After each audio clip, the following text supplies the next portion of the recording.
Originally Kamakhya তন্ত্রটা তাহলে কি? মানে সাধারণ মানুষ আমরা ধরুন যে তন্ত্রের কথা শুনি আর কামাখ্যায় যে তন্ত্র হয় অরিজিনালি, অনেকটা পার্থক্য কি?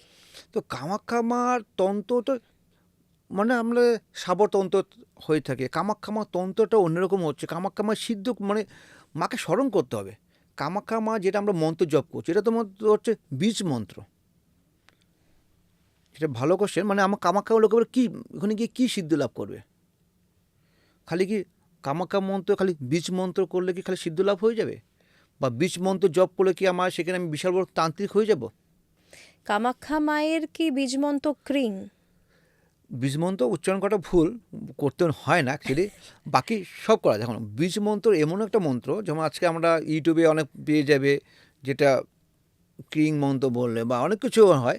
কিন্তু এইসব কিন্তু আমাদের না অ্যাকচুয়ালি ইউটিউবে এমন জায়গায় নিয়ে গেছে কিন্তু গুরু ছাড়া বীজমন্ত্র উচ্চারণ করা উচিত উচিত না, না? সেটা বিশাল পাপ।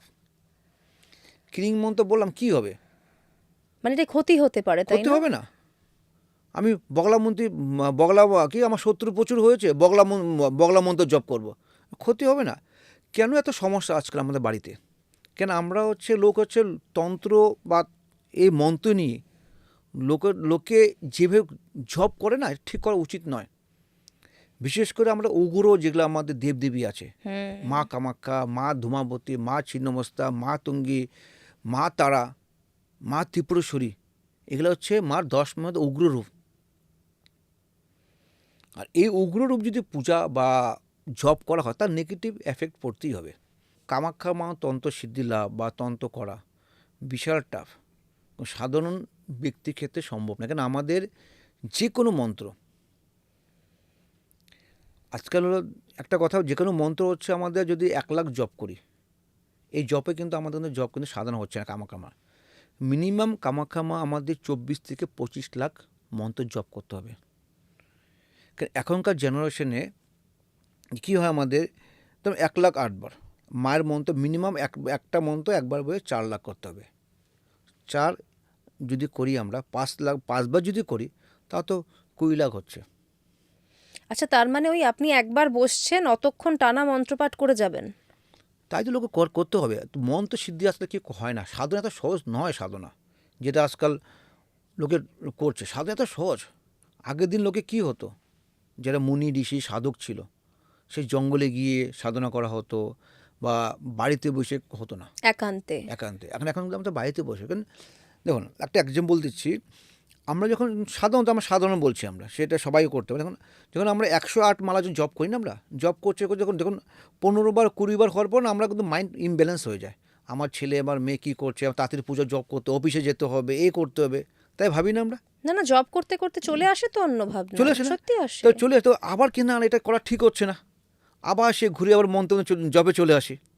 তাহলে আমরা যদি 108 যদি বার যদি আমরা জব করি, তাতে আমাদের মিনিমাম 20% আমাদের মন্ত্র জব সঠিক জব করা হচ্ছে। বাকিটা আমরা সংসারেই জড়িয়ে আছি। তার জব তাহলে কোথায় হবে?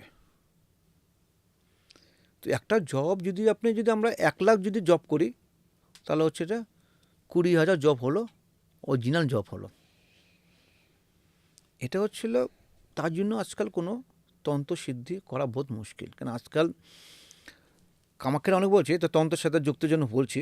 কামাখ্যা যখন তন্ত্র বলছি আমরা, যখন আমরা মায়াঙ্গে নিয়ে বলবো আমরা, তো কামাখ্যা তন্ত্রে গিয়ে লোকে যখন আমার অম্বুবাচীর সময় একটা যেটা তথ্য দিচ্ছি, যেমন এবার যারা অমাবস্যা হলো, মা রক্তবর্ষ হলো, দেখুন প্রতি বছরই মার একটা রক্তবর্ষ হয়, বা যেটা আমরা অমাবস্যা মানে কি লোকে জানতে হবে। অমাবস্যা কিন্তু যেটা সাধারণত যেটা আমাদের আসামে পুজো হয়, একটা আনন্দের মেলা। মানে আনন্দ, আনন্দের মেলা। সেখানে কোথায় লেখা নেই, সেখানে এই 3 দিন পরে আমার কামাখ্যাতে গিয়ে আমাদের বিশাল হোম যজ্ঞ করতে হবে। লোকে কিন্তু ভুল কনসেপ্ট লোকে এটা, এই অমাবস্যার সময় পূজা পাঠ করে। কারণ আমাকে প্রচুর ক্লায়েন্ট ভক্তভঙ্গ, অমাবস্যা আপনি যাচ্ছেন তো আমার নামে পুজো করবেন, অথবা আমাদের নাম এই হবে, মানে পূজার সময় এই করতে হবে, পূজা হবে। কেন বলছি, কেন আমি কিছু প্রচুর তান্ত্রিক কথা বলি, আমি কথাটা বলা উচিত নয়। যেমন দেখবেন আমাদের কি বলে, কামাখ্যার সময় অমাবস্যার সময় প্রচুর সাধক হয়, ভীষণ মানুষ, সব সব মানুষ ভিড় করেন সব ওখানে গিয়ে। সাধক হয়। হ্যাঁ। আমার কখন কে পূজা করে? না অ্যাকচুয়ালি আমি এটা শুনেছিলাম যে অম্বুবাচীর সময় নাকি নতুন কোনো সাধনা শুরু করা উচিত নয়। উচিত, আমি তো কি তাহলে কি পূজা করছিল বলুন তো? তাহলে লোকের তো কী পূজা হয়? অমাবস্যা যাচ্ছি এখানে সাধনায়, মোটামুটি ধরুন আমার 200 ক্লায়েন্ট হলো, 200 ক্লায়েন্টে 2000 করে নিলাম, 3-4 লাখ টাকা হলো। সেখানে মোটামুটি এসি রুমে 4-5 দিন থাকবো। থাকার পর কামাখ্যা আসার থেকে একটা সিঁদুরের কোটা হলো পয়সা, তারপর লাল কাপড় দিয়ে দেবে, এটা মারো রক্তবস্ত্র। তাই তো হচ্ছে অমাবস্যা হচ্ছে। অমাবস্যা আসামে যেটা হয়, কোনো দেবদেবীর পূজা হয় না, কোনো মন্দির কেন, কোনো ছোট বাড়িতে পূজা হয় না। আর মেয়েদের তো আরও অনেক নিয়ম।